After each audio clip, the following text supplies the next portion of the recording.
One time I was visiting this American client in Texas in the US, and the president was using Replit for his OEM company. OEM stands for Original Equipment Manufacturing, which is basically you can think of it as a supplying material for some other industries like cars and jets. So they were doing these kind of window sealing materials. So I was like, why are you using Replit? And how did you even discover that? Because Replit is, for people who have never heard of it, it's like a vibe coding AI tool that allows you to build mobile applications.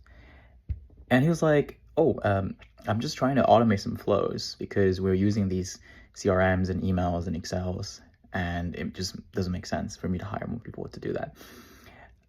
And he even told me that he fired one of his, I think he called him or her an analyst on something.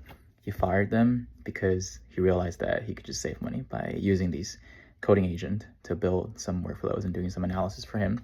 And he even showed me that he built up this an analytics pipeline that will analyze basically all the data from like their CRM and their inbound information all the way to, executive report. Think of it as like a funnel from data all the way to insights.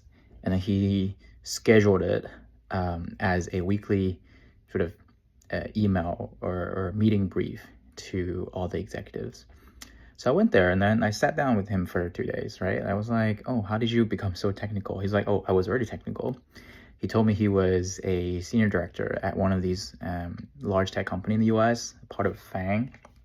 FAANG stands for, I think, Facebook, Amazon, Microsoft, Google, or Netflix. You know what this got me thinking is that, because he also said that he worked with a lot of factories in China because some factories in China are their suppliers, and he will purchase materials from China. In the future, when you sell to traditional businesses who are not very technical, you cannot just assume that they don't know anything. Some of them probably are trying all these new tools, and that's what makes them stand out and stay ahead of their competitors. And especially, I think these days, a lot of the manufacturing businesses in Asia, the younger generation or the second or third gen are taking over the business from their parents or grandparents. If you're selling to these buyers from the American or European market and they are slightly technical and are trying all these AI tools, you probably want to equip yourself for that. Like, how do you plug into their existing automation workflows? I think that probably will be very important for you to secure clients, because they might think, okay, wow, what if your team is not automating a lot of the manual work, why should I collaborate with you? Why don't I just use some tools to automate some tasks myself and work with, some companies who are more efficient than you? Well, this story happened, I think, roughly a year ago.